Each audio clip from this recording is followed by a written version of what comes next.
friends, Peggy Hall back with you from thehealthyamerican.org. Let me know the last time that you have flown. I know that many people in my audience actually avoid traveling by plane, and not just because, we were told we had to suffocate ourselves in order to fly back in 2020. And if you've seen any videos on my channel, you know that I was kicked off of Southwest Airlines because they were discriminating against me. So it was a few years before I stepped foot on a plane. And I will say I hold no grudges. I actually helped hundreds, if not thousands, of Southwest employees keep their job without the jab, thanks to my free educational videos. I did an entire one specifically for Southwest. And the day after that aired, coincidentally, there was a strike at Southwest. And the following day, the CEO said, oh, guess what? We're going to roll back those illegal requirements for you to become a human pincushion. So grateful for that. And hopefully people have learned as we're moving ahead. What I want to talk about is how to avoid being scanned and groped at the airport. Now, I'm not talking about your luggage. Your luggage does go through a scanner, but I'm talking about you avoiding that big X-ray scanner. And I don't even think it's X-ray. It's something else that is different than the metal detector. I'm going to talk about how you can avoid that scanning machine, how you can avoid being groped with a secondary pat down. And I also want to talk about how to avoid having that biometric data with your face being scanned at the airport. I did a video on this. I'm going to share that, show you the thumbnail and have that linked up for you at the end of this one. The reason why this is in my mind right now and why I wanted to share my information with you and help you avoid these unconstitutional activities at the airport is I had a lovely Healthy American email me and ask me about that. I'm going to read to you her email. I'm going to share with you all of my tips and strategies as soon as I share a word from the sponsor of our show today. And our sponsor is noblegoldinvestments.com. So hop on over with me here. And whether or not you have the ability to invest right now, this is important for you because your financial picture may change. And talk about things that are changing. $3,000 gold by 2025. Let me know if you have invested in gold, if you've worked with Noble Gold Investments, the only gold company I trust. Call them at 877-646-5347. Get your questions answered by an expert in the United States. And that $3,000 an ounce is not a dream. It is Citigroup's prediction. And every day that you wait to invest is a day that you can't get back. Every moment of hesitation could cost you. And the signs are clear. Global uncertainty, as we know, is on the rise. And smart money is moving. Time is running out when it comes to keeping up with these changes. So Noble Gold Investments is your partner in preparation. I love that phrase. They are your bridge to opportunity, your path to peace of mind. So visit noblegoldinvestments.com. Check it out. You can get 10 1-ounce silver American Eagle coins with your qualified account. I think this is the coolest thing. 10 of these 1-ounce coins. So you give them a call. It's 877. I've got the number here, 646-5347. Of course, there's always a risk of investment in any kind, and there's never a guarantee, but get your questions answered by the experts. Position yourself for tomorrow's gains today. That's noblegoldinvestments.com. Friends, when we talk about travel, I know a lot of people are no longer traveling by plane, and I get it. Let me know if you think some of those earlier incidents that happened at the airports and in the air were somehow connected to restricting our travel, our ability to move freely. I was one of those in the early days that was really protesting against these pat downs and, of course, the naked body screening and all of that.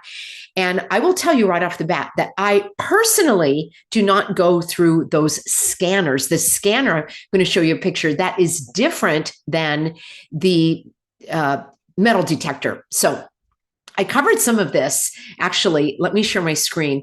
I did a video for you some months ago, and this was back talking about the biometric scanning of your face, your eyes, and so forth. And here's the thumbnail. It was called Facial Recognition for Air Travel Raises Privacy Concerns. And I will have a link for you. There's us right now. Actually, here is the one I wanted to share with you. The facial recognition rolled out at major airports. I did that exactly a year ago. And so it's time to revisit that. Now, let me show you a picture of what I'm talking about when we're looking at these scanners. So you've got, I think you've probably seen this. And also let me know, do you have any idea how much these cost? Yeah, I think there's something to this as well. So these are the scanners. You go in and then it's like, you know, put your arms over your head like you're some kind of criminal. So you've got your arms up, like, stop, don't shoot, right? I don't even like that posture. It's such a posture of like, capitulation to authority. Ugh, it turns my stomach. I just can't do that. So that whole thing is weird. Like if it's x-raying you, why would you need to raise your arms? Can it see through your arms? You have to have air under your armpits. So guess how much these machines are? Well, I read that they're around $190,000 for that machine compared to the scanner when you put your luggage through. I read that's about $30,000. Guess how much the metal detector is? I'm going to give you some remedies here in a moment, but let's take a look at this metal detector, shall we? Oh, this is what the naked body scanners do. They tell you that, oh, we don't keep the pictures. We're just looking, hopefully you can't see anything, but this is what apparently they see. Oh, first of all, under what guise do you think that I am a threat?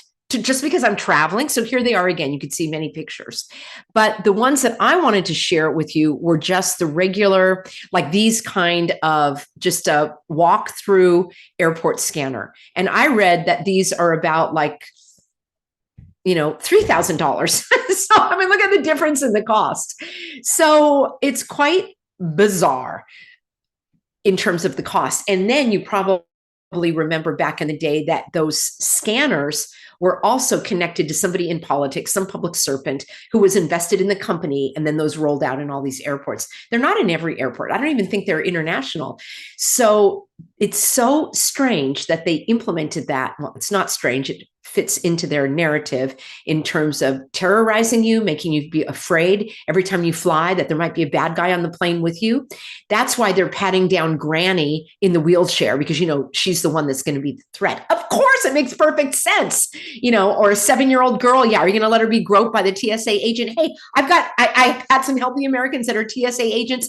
I'm not coloring a broad swath, but I am saying that those are constitutional violations, because unless you have a warrant stating that you have some evidence or reasonable belief that I am a threat, that I'm a dangerous person, you don't have a right. That is search and seizure of my own body. So yeah, my body belongs to me, and you are searching and seizing my property, and I do not consent. So I'm going to tell you what I do instead, and let me know what you do aside from not flying. There are times when people choose to fly. It's more convenient, faster, so forth.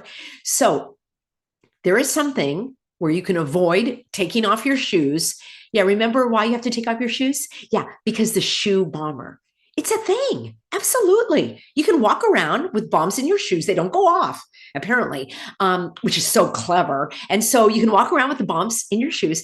And let's keep in mind that the whole shoe meme is actually a meme. I'll have to do a video all about the kind of symbolism of shoes and why people mentioning shoes pops up a lot in these very realistic mass events that happen that we should never question, which, by the way, I'm going to be covering this assassination of the CEO of the United Healthcare next week. I'm still gathering my clues and evidence, and I'm just telling you, it stinks, okay? Things don't add up, as they usually don't when we are presented with this kind of stuff, and I will break that down for you in a few days. But this whole shoe meme is very strange. And the fact that you have to take your shoes off to make sure that you don't have any explosives in your shoes, because you can walk around with explosives in your shoes. I'm sure you can. So thank God, and I mean that, the good Lord above, that you don't have to take your underwear off, because there was the underwear bomber. Of course, you can have bombs in your underwear and they don't go off. Everybody knows that. So that's what ushered in all of these excessive, unnecessary, egregious, illegal, unlawful, unconstitutional, unthinkable, immoral, and bizarre restrictions on our travel.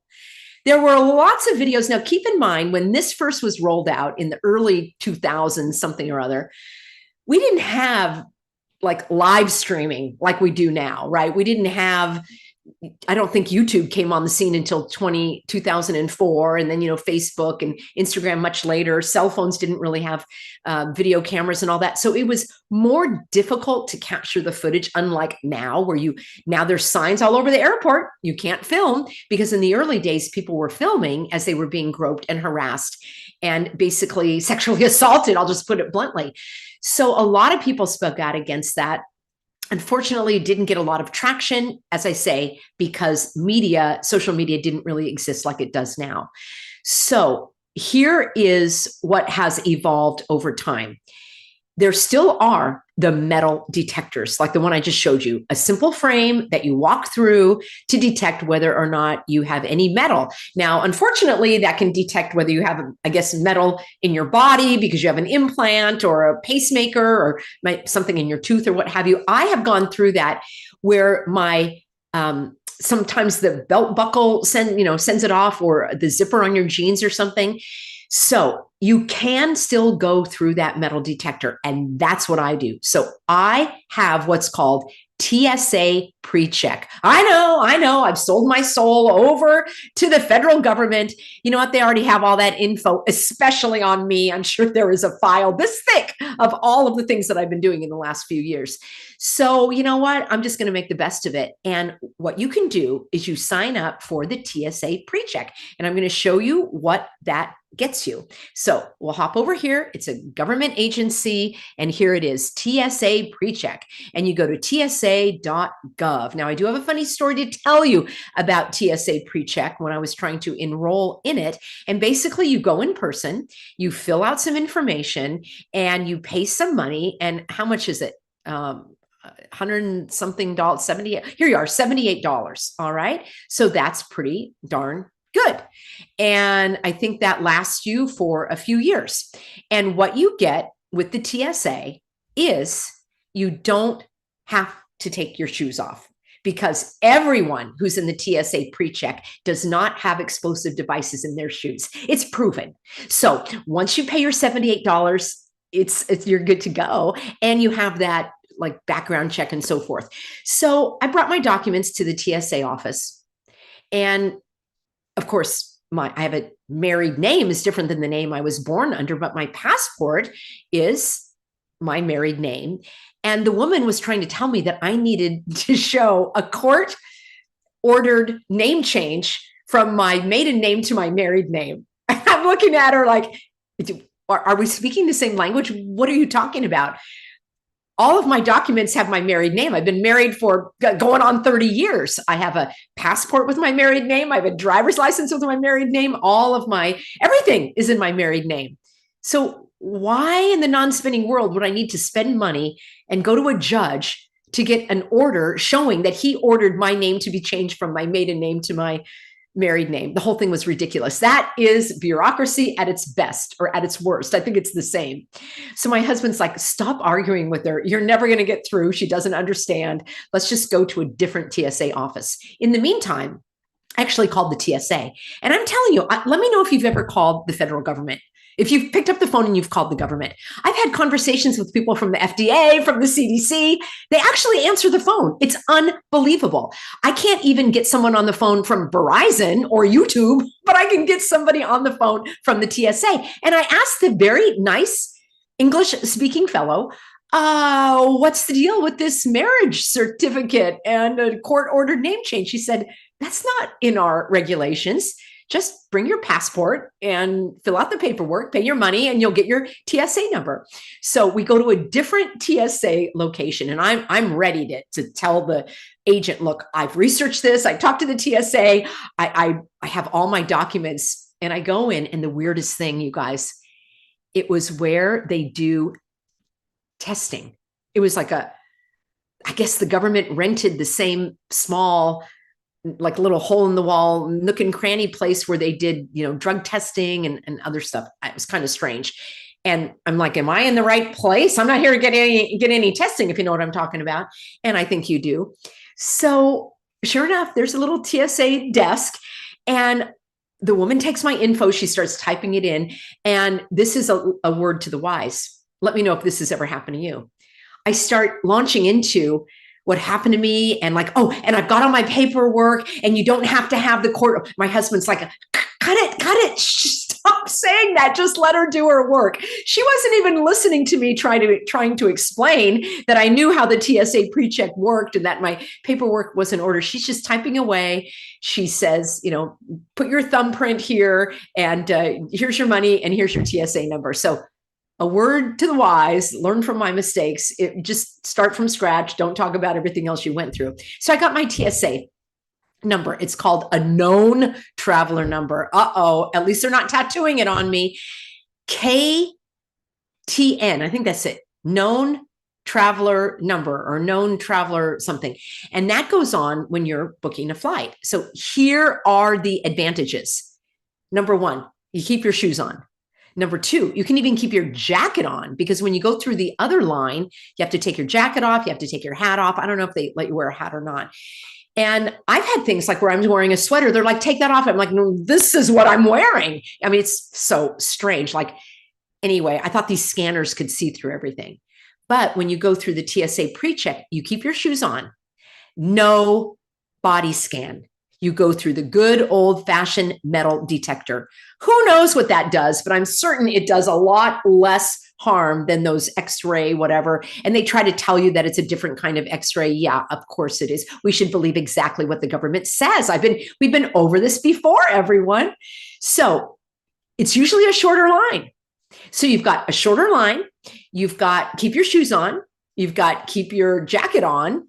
And you've got go through the metal detector. It's brilliant. And I think it's fantastic. And I think they had to do that, the government, because people were just pushing back. And before I had that, I never went in the scanner, and I would go through the personal groping instead, which was despicable. And that's why I ended up doing the TSA pre-check. But it's not like I have flown a lot, especially in those previous years.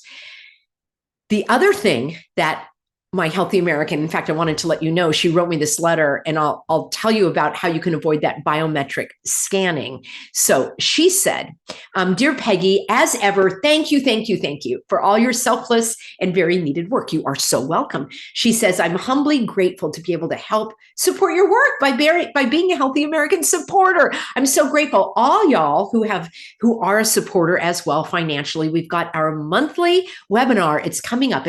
We're doing it now the first Saturday of every month, 4 p.m. Pacific, 7 p.m. Eastern. I always have a fantastic guest speaker, and sometimes I'm the guest speaker. And we always interact with you live, and we answer your questions live. And you have wonderful interactive chat with our Healthy American extended family, which I know that you would love to, and I hope that you are a part of. And you can get all that info, email support@thehealthyamerican.org if you have donated and you think you should be invited. And because we would love to have you. She says, I'm writing today to ask for your guidance to go through airport security and decline the x-rays and the other invasive checking methods. She said, I understand in some airports, they are doing your eye checking. I'm going to talk about that in just one moment. I know travelers have a right to decline these and to ask for alternatives.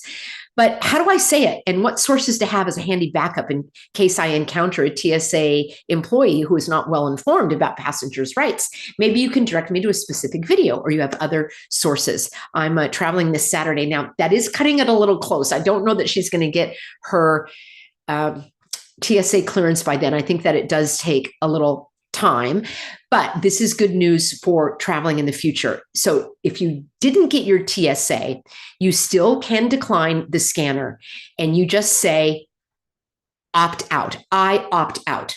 You can also say, no, thank you. You can say private screening. Now you have choices. They can do your screening in public. You're standing right next to the scanner, and they pat you down very invasively. And it's just humiliating and, in my opinion, completely necessary. So the other option is they can do it in private. Now, that's kind of weird too. I've always opted to do it in public so that if anything happened, other people will be my witnesses, if you know what I mean. Because if you're in a private little booth and they do something, like, I wouldn't want that to happen either. Now, I'm going to up the ante for you a little bit, just because I'm the healthy American. What I've done, and this is years past, before I got my TSA pre-check, and they were groping me. One time, I started singing God Bless America. Another time I recited the Pledge of Allegiance. I know some of you don't care for that, but I was trying to make a point. And then another time I recited the Lord's Prayer. And I did that very loudly. And that was my way of kind of protesting to what they were doing. So it's that weird thing where you don't want to upset them too much, where they actually do the screening more forcefully, if you know what I'm saying. And there are also times when you go through the scanner, which I never have, but I've seen people go through the scanner and they pat them down anyway. How do you like them apples? Them are pretty rotten apples. So you simply say, I decline, can't go through that scanner.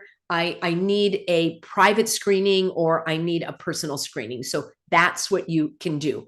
The other thing, this will take a little legwork. I don't have the resources and time to do it, but you could research where these screeners are. And it's possible that at smaller airports, they just have the metal detectors. I'm not saying that's the case, but it's something that I would certainly look into if you don't have time to get the TSA pre-check. Now, let's talk about something else that happens if you're in the TSA pre-check or not. They are implementing these facial recognition, biometric face readers, all right? And I did fly recently, and I told you this story, and I'm going to share it with you again, and I will leave a link for you to the video about how you can decline this. Understand this, it is voluntary. They're not going to tell you it's voluntary. And I see people, just like they line up to get out, line up, don't ask questions, just line up, don't ask questions. Well, these people, just one after the other, I mean, thousands of people going through this, they hand over their ID, they stand, right? So you've got the TSA agent here, then there's a camera. You're talking to him here. And then people, like, dutifully, they have to actually move over in front of the camera, and then it's scanning them or whatever. And the agent says, oh, don't worry, we don't keep your pictures. Well, I don't care whether you keep the picture or not. I'm not having my face scanned. I am not participating in that. So you say, when you hand that over and they say, step over here, you say, no, thank you. They didn't like it when I said, no, thank you. The one woman said, what? And I said, no, thank you. And she said, are you opting out? I said, yes, thank you. She wanted me to say the words opt out. And just because I'm kind of a contrarian, when people zig, I zag, I'm not going to say opt out. I'm going to say, no, thank you. Or I decline, no consent. Get whatever phrase you want. If you want to say I opt out, that's fine. They never tell you, like, verbally, and it's not posted visibly, that you have the right to opt out. It's voluntary. So I think that's the other thing I said. I said, no, thank you. It's voluntary.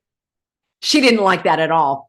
And wouldn't you know it was the strangest thing. I had to actually go out and come back through, because I forgot something. I had to come back through screening again. So I went to a different agent, and the same thing. I just said, no, thank you. And he kind of looks at me, and I said, I'm here to keep your job. Because these people are going to be, it's all going to be AI if we don't stand up. This is why I never do self-checkout groceries either. This is why I do my banking in person. I know maybe I'm swimming against the current, but maybe, just maybe, I can stay a couple of steps ahead of the lava flow that is coming our way to consume us all. At least I'll know that I didn't participate in the facial scanning. Whether it does anything to you or not, that's not the point. I just don't want you to do it.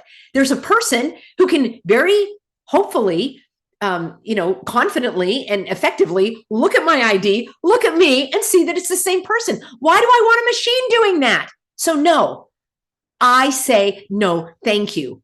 It's voluntary. I'm not participating.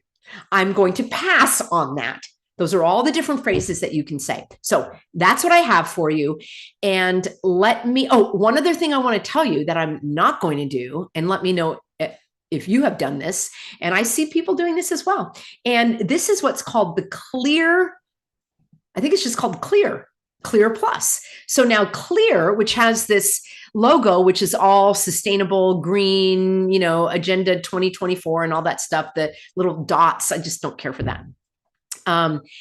Get to your gate faster with Clear Plus. So it's basically, as you can see, this is what it is. You go, you step up there, you verify with your face, your eyes, your fingers, and then an ambassador will bring you to the front of security for your screening. So I'm not going to do that. Does anybody do that clear? Am I out of bounds? Am I making too much out of it? I don't want to interact with these machines. Look at that. I take a pass on it. That's just me. I pass. What say you, friends? Do you fly? Blue Fairy says they scan your eyes and your irises are even more unique than your fingerprints. And she also says they act like you have to do it. I heard, I don't really go to a Walmart per se, but I heard that when you go in Walmart, they're doing it already. Let me know if that's true or if you've heard of that as well. KK says, Peggy, that's right. I'm like honey to the people, and I warn them about the robot future. Hugh said, I said no to taking a photo at the airport in LA, and the worker tried to pressure me and said, at least 4 entities took your photo by the time you got here. And Hugh said, well, that doesn't make it right either. That's right. And I don't consent to that either. But at least here, when I'm faced with it, there's something that I can do. It's like people saying, well, I don't want to choose between the lesser of two evils. I would rather have less evil. I don't want to have more evil. So I get what you're saying, but at a certain point, you just do the best that you can. And then who says he looked at me, I looked right at him, and he got my message and stopped this nonsense. Yeah. I really don't care for any of that. And I know that it is coming. And I remember years ago, this is like, it had to be about 15 or 20 years ago, long time ago, back in the day, I belonged to 24-hour fitness, and you had a card, right? And you just would, well, in the old days, you signed your name, nothing wrong with that. And then you had a card and you showed the card. Then you had a card that was scanned. You see, it's incrementalism. So they get you used to, sign in, show your card, scan your card, and then guess what they did? Fingerprint. Now, I admit this is back in the day when I was not as awake as I am now. And I did kind of feel like that's not right, but I just didn't, I should have stood up against it. And I really wanted to go use that pool. So I capitulated. This is a long time ago, but it still stings today. And that is probably why I'm standing up so strongly against these other things, because you feel like, oh, it's just this one time. I'll just use the checkout this one time. I'll just do the self-checkout. No, I'm going to stand up as best as I can for as long as I can. And I do think that it is changing somewhat. I mean, we have the TSA pre-check. Of course, they have all your info. They probably have it anyway. So it's hard to say, are they just trying to make us feel better? Like they are rolling some things back? I really don't know. Michael says, my older brother just bought a used Beechcraft Bonanza for $30,000. He flies from Lake Tahoe to Reno 3 days a week. Yes, flying private would be fantastic. And I also believe that it is really about restricting our movement, right? We talked about a few videos ago about all of the traffic calming techniques like the roundabouts, which some people love. That's fine if you love it. Just know that it's there intentionally, because you can't speed through it. Like you can speed through a red light and it slows down traffic. And so all of these activities like taking away car lanes and making the lanes smaller, all of this is to restrict our ability to drive. I did that video about the doctor who got a moped because that was the way that he could get to the hospital without being delayed. And that's what they want us to do, be on mopeds and bicycles and walking. And you know what? There's nothing wrong with that if it's a choice. That's where I draw the line. And there are those of us that prefer to drive, that need to drive, that have to drive, that want to drive. We don't need to have a reason. We have a right. So Oh, I'll have one funny story. Somebody, Mary says, Costco scans cards now. I go in through the business entry to avoid it. Thank you, Mary. I've not been in Costco since 2020. I wonder why. I wonder why I tore up my Costco card, cut up my Costco card, and I sent it back to them. Well, I'll tell you what, before I did that, this is years ago as well, I actually was flying like from Orange County to Nashville with visit some cousins. And I was with my family, and I had just gotten my new driver's license, and for some reason I hadn't put it in my wallet, and there I am at the airport ready to go through TSA, and I didn't have a picture. I didn't have my driver's license, and I'm like, I can't believe this. And I asked the TSA agent, do you take any other ID? I'm with my family, we're all flying together. And he said, do you have like a government issued ID? Hear what he said, a government issued ID. And I'm rifling through my wallet, and I said, well, I have a Costco card, it has my picture on it. He let me in with my Costco card. I'm not saying Costco is a government agency, but once I got there, I had to have somebody, I had to have a neighbor fax me my driver's license. She was watching our pets, so she was able to get in the house. And can you believe that? I flew, this is years ago, I flew on a Costco card. Wow. Have times changed? Yes, incremental. Yeah, Hugh also says they started with plastic credit cards and they took away the swipe, then they went to the chip. Now it's, you don't even insert the chip, you just tap, because guess what it's going to be next? It's going to be tapping your finger, waving your hand. They're already doing that at Whole Foods and other places, Whole Foods owned by Amazon. And who says, I can't stand the purple street lights. I'm going to be doing a video about the lights. They're blinding. The car lights are blinding. The bright lights that do not cast any glow. They're just bright, but there's no ambient light. Notice that in your own neighborhood. I see an area where there's beautiful golden like street lamps, and then there's white ones, and those are harmful to the eyes. They burn the retinas. Speaking from someone that had damaged retinas, I can tell you that for sure. All right. Thanks everybody for being on board.